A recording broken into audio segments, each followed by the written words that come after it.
Well, hi everybody. I'm not sure who's watching. Not very much notice, I know, but I'd like to. This is a little bit unscheduled actually, and so I'm not sure who's around. I've lost my cursor. Got nobody watching, but that's okay. I wanted to come online this morning because in my research and work this week, I stumbled on this fantastic infographic, and I thought to myself, I've got no real mechanism to share this in a Ecamm way with everybody unless I just sort of jump in and do it. Now, in other areas of the Ecamm universe, they call it question and answers. I'd rather refer to it as a brainstorm where we sort of just throw things around together, and there may not be any answers. There really may not be any answers to some of this. I don't know. Anybody been on a brainstorm? Do they know what it is? You know, it's funny, I was just thinking about it before I went live, and I thought to myself, I've been around a long time, and I did a quick math this morning, and, it's been 50 years since I've done this. 50 years. And I can still remember the details. So think about that one. Think about that, something you did in a course, advanced diploma in management, before I went into my specialised fields. I did an advanced diploma in management. Now I think the guest lecturer was the CEO of McDonald's Australia. I'm not sure about that, but I think so. That's foggy, but this isn't. We did a brainstorm way back 50 years ago, and the subject was, how do you get rid of sharks out of Sydney Harbour? Now that was the project, the task, the goal. Now, a brainstorm works where you withhold evaluation and you generate ideas, and most of it is helped by a can of beer. We actually had beer. That's an Australian thing. And we sort of threw around for 2 minutes, 3 minutes maybe, ideas we could have to get rid of sharks out of Sydney Harbour. In 3 minutes, we got 28 different ideas, and some of them were an absolute scream. One of them was you give the pill to all female sharks. Another one was larger propellers on the Manly Ferry, which is a famous ferry boat that goes across Sydney Harbour. And these crazy ideas. But you know what the interesting thing was? That after we stopped that and started to evaluate it as potential managers, potential business leaders, we discovered that we'd covered or touched on pretty well every logical way to get rid of sharks out of Sydney Harbour. So I want to start doing brainstorms with you guys. There's a couple there. If you tell me who you are, I'd appreciate it. If you've accepted that, given the permission to Ecamm, your name will come up in the comment section. But that was the idea of a brainstorm. Now, what I wanted to talk about this morning in a brainstorming way is, in fact, how to humanize or improve the humanizing of your online class. And I discovered this fantastic infographic, we call it, and not only that, I discovered a new way of presenting it, which is also pretty cool. And so I want to share that with you. And I want to this is the infographic, and we'll share screen in a minute and walk through it. It's a pretty amazing idea. We've been discussing it in online education for close to, as long as I can remember, at least 30 years, 40 years. The importance of social presence. Now, my challenge to you as educators is, how do we use the Ecamm power to improve, boost social presence in your online course? Now, I haven't got all the answers and I'm still formulating the questions, but I definitely like your help. So, if no one has actually said hello yet, but I'm not sure we will be able to connect together today, but I want to be able to just drop you in when you've got something to say. Must talk about headphones with that one. So this is the infographic, and let's have a look at it, and let's see how this works. How cool is that? You're actually seeing, this is the first time I've tried this. This is actually my my screen, and I've got to be really careful where I'm putting my cursors these days. Okay, we go across to here. Come on, where are you? There you go. Now, you see, this is called Picture Chart, and in the previous scene, I gave you a link to the website. But watch what happens when you press this. This is actually an infographic, and in here, like this, you can scroll down, and like a normal web page. But it's got another interesting feature that, you remember, what were they used to be called? Anyway, they call it an online presentation tool. When you press that, the thing goes full screen, and you can manipulate it.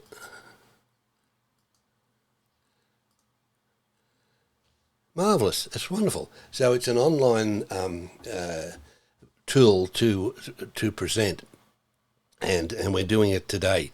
Now,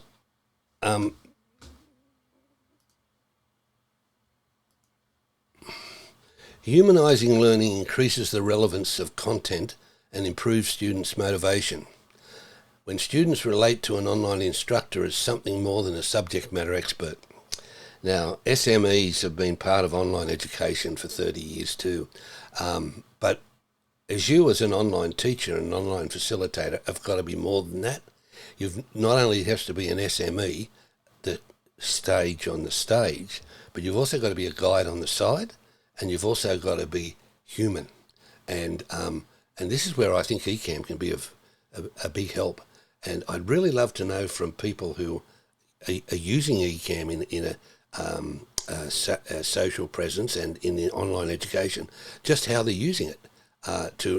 And so if you like to if you watch this, look at what it's talking about, and if you can provide any input to this, we could possibly do another brainstorm together where you're a guest. Okay, so that's that. Okay, now this is talking about facilitation, and online facilitation is a skill set, and it is a undervalued skill set, and most teachers have not really thought about it as a way of improving themselves or improving their ability to facilitate. So that's full of some really good stuff, presence. This is this social presence things. Don't be a robot. Create a lively welcome video, which Ecamm kills that. Provide feedback in audio or video.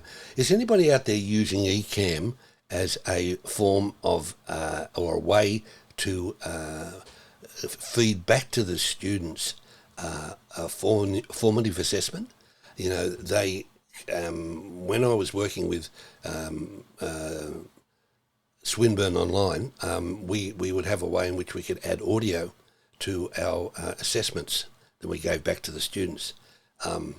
Is anybody using Ecamm as a a form of reporting for formative assessment. Love to hear about it.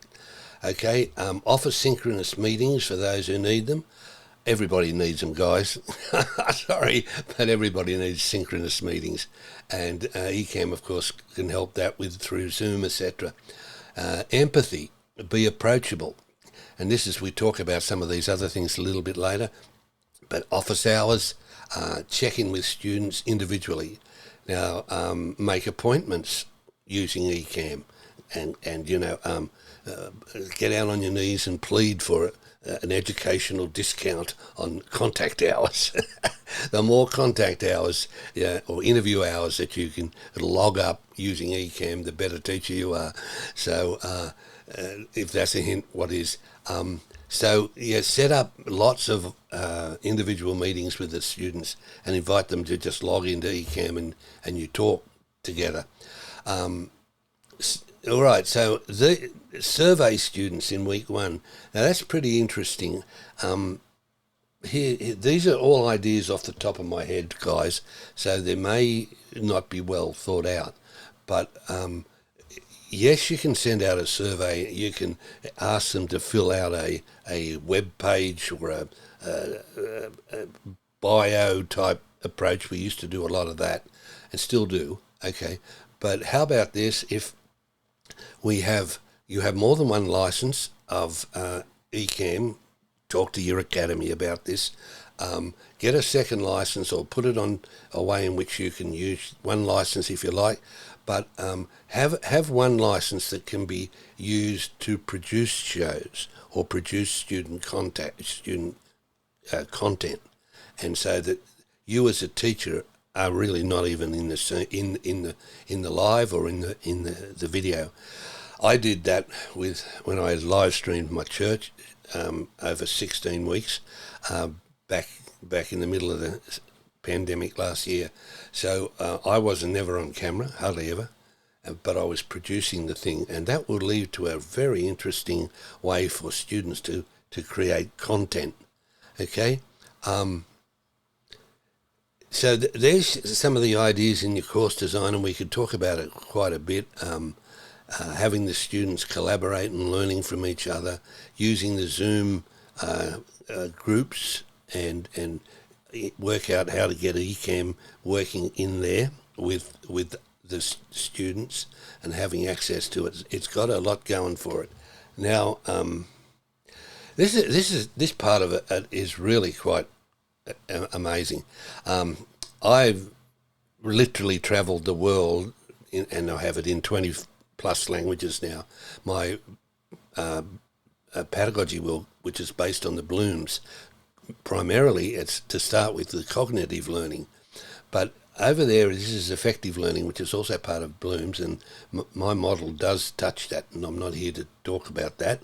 I could if you are interested, but this idea of the bottom of the pyramid, which is the remembering type areas, is the willingness to become aware. Now, in effective learning, that would be something like a like button. And a like button in learning and teaching is hardly anything. It's down there at the lowest form of learning, but it's a start. And so how do you get them appreciating? How do you get them becoming committed to? And then how do you get them to incorporate into a value system, organising? And so there are some real challenges that are going to be very valuable for you as you think through them and think how you could use Ecamm for that. This is another model, which I'll come back to in a second. In fact, we might just change the scene, seeing it's quite settled. Let's just hope I'm doing this right. Let's have a look at the community. Excuse me. Maybe I better talk to you first about it in the when I think about it. I'm getting it not too well organised, guys. Sorry about that. Community of inquiry. This is one of the backbones of online education. Garrison and Anderson, and if you're going to, if you're going to do a master's degree in online education, you're going to run right into this puppy, and it's brilliant. We did an awful lot of work at the University of Adelaide with the community of inquiry. I'm going to now take you across to a video, a short 4-minute video to explain what this is. So this video will talk about a framework called the Community of Inquiry Framework that has become really popular and helpful in guiding research and design of online environments. So the framework identifies 3 types of presence. We have social presence, cognitive presence, and teaching presence. And what's also nice about this framework is it talks about how each one is interrelated with one another. The full reference to the article is here, and they also have a really helpful website. If you just Google Community of Inquiry, it should be the first hit. We're going to talk about each one of these individually.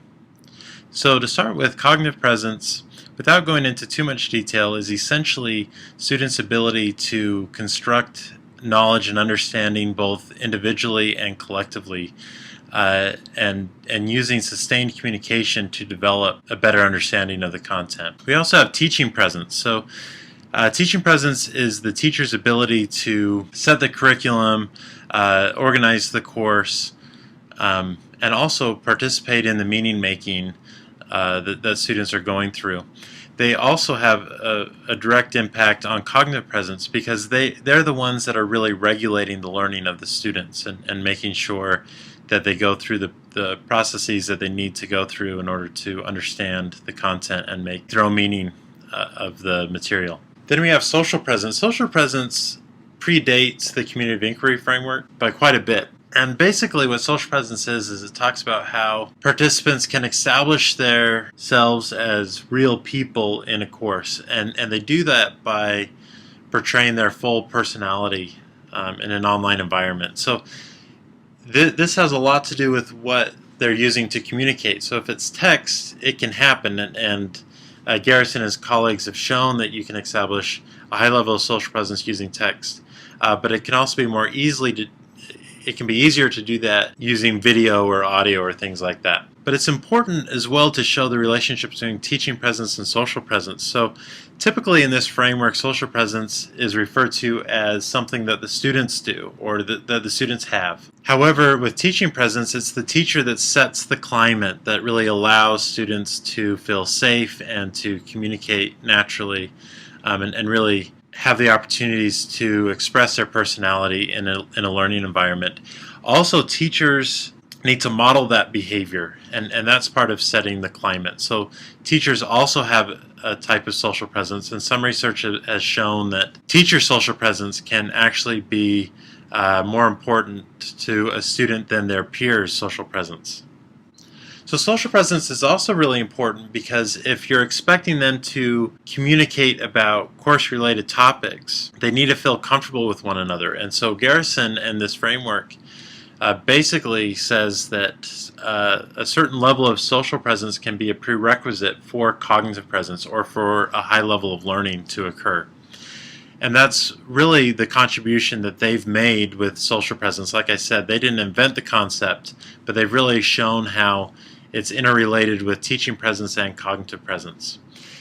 And basically, they also say that when all 3 of these presences are together, that's when students are going to have the best educational experience, and that all 3 are necessary. So a lot of times in an online environment, we ignore the social presence and focus on the content and content interactions and things like that. But we really also have to remember that learning is a human process, and it's a social process. And so we have to have social presence in our courses in order to have a high level of cognitive presence.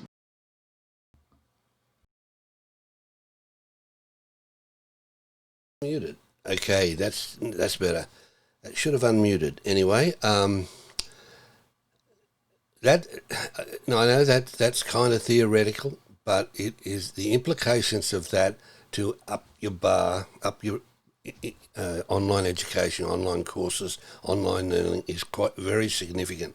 even thinking about, how can I use my social present techniques, pedagogy, if I call it that, to raise your cognitive presence, because this supporting discourse idea that your social presence will in fact set the climate to raise the higher order thinking. And so this particular model is very valuable. And so how, if you can work out any way to show how you use Ecamm Live and your social presence to improve your course in the context of this model, I'm really interested, and I'm sure that the rest of the community and thousands of other teachers will be as well. So back to this model, we have it here, and moving on. That's the legal part, guys. That's the legal part. But I'm thoroughly recommend that you start to explore Creative Commons licensing for all your material. I have not heard it being talked about anywhere in the community in general yet, but as educators, you really got to sort through that. Okay, that's the work side. That's the academic rigor part. Got to have that in learning and teaching, and that's the way that thing works, and it's a very valuable thing to work through, and particularly this effective learning idea, and there's 100 different things that could spin off that one. Okay, so that's what I'm talking about. Now let me introduce you to how we've talked about the importance of social presence, but just how do you boost it? And there's been a lot of work done on this. So here's just another short video on how to boost your social presence. Now this is BE before Ecamm. I might copyright that. This is BE, and so it's not mentioned, of course. And the challenge of creative thinking is, how does Ecamm impact this, or can we make it better with using Ecamm? It's a really interesting time we're in.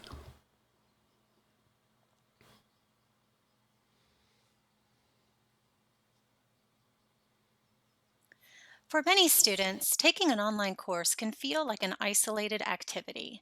It may even feel this way to you as an instructor. And feeling isolated can have profound negative impacts on learning.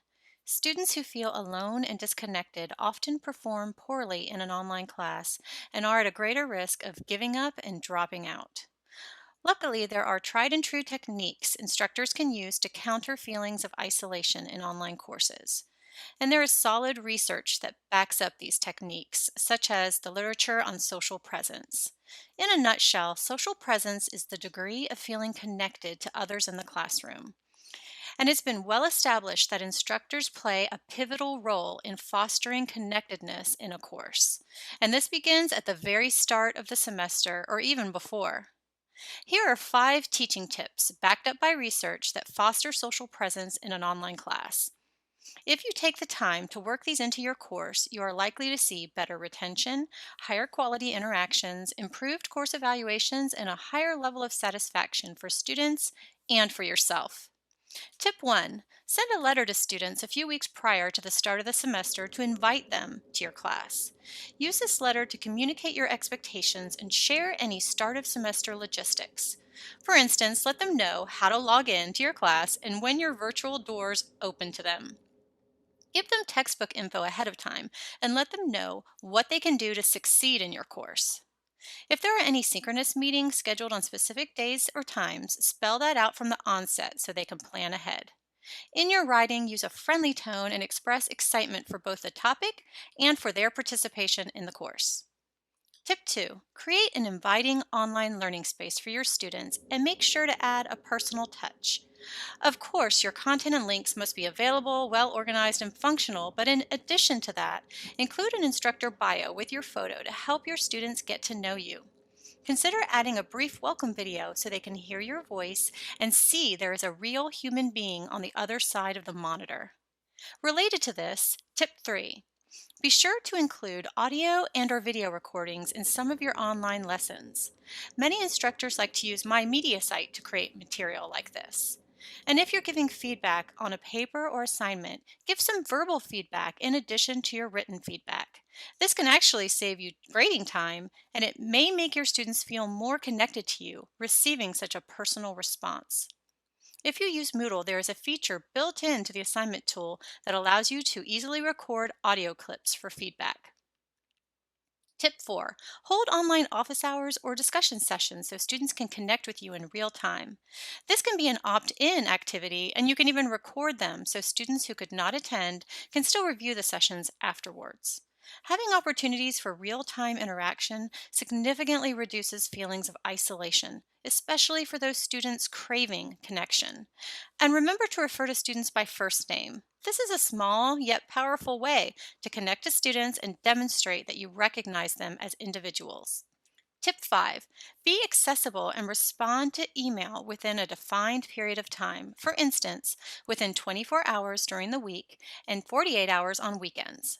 You may find it's useful to include a communication policy in your syllabus where you can spell this out. Additionally, you can create a discussion forum on your website and encourage students to ask and answer questions between themselves. Some instructors will award participation points to students who are exceedingly helpful to their peers. Overall, make sure your students know that they can reach you and show them that you care about their success in your course. For more ideas and inspiration on how to boost social presence, reach out to Delta. We can provide references used in this video and meet with you one-on-one to ensure you can effectively translate these tips into practice.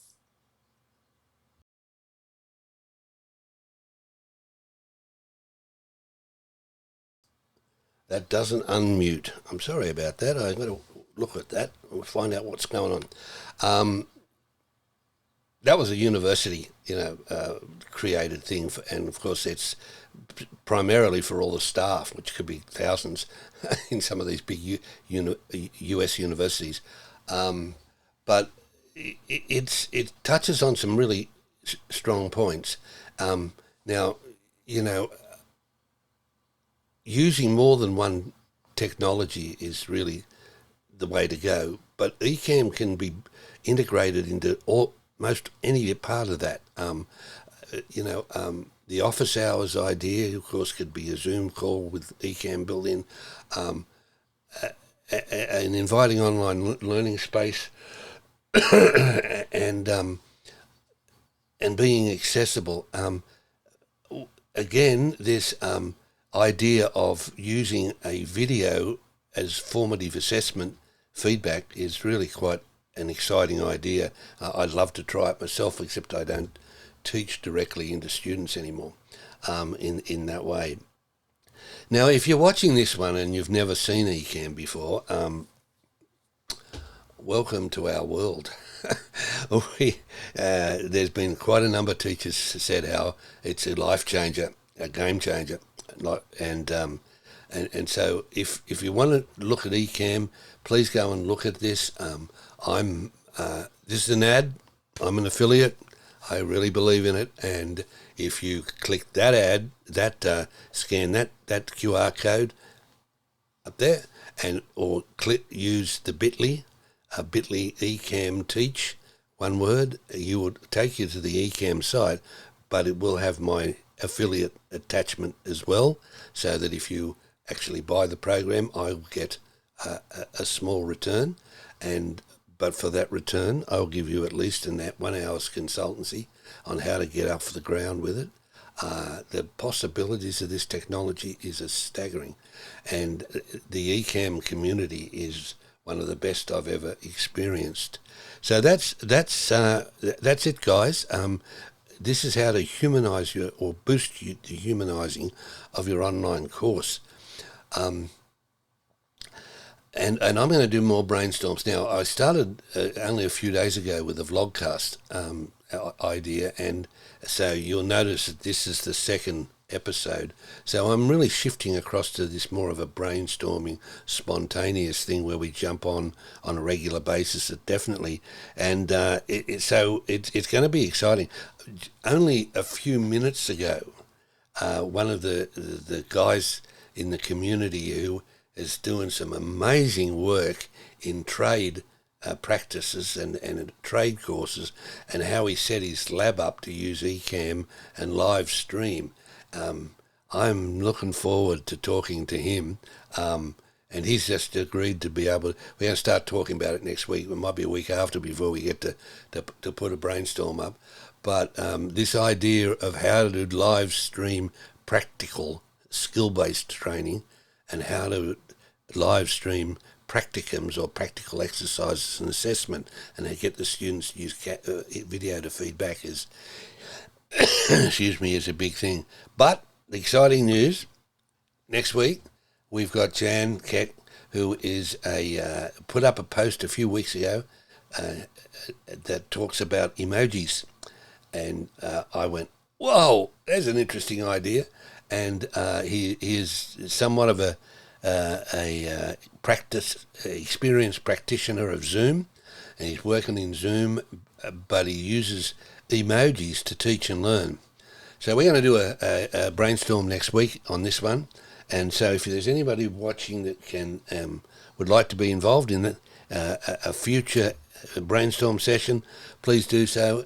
Thank you for watching this. I hope it's given you some inspiration and some ideas on how to raise the bar of your online education. And remember, subscribe, or rather join our community if you're new.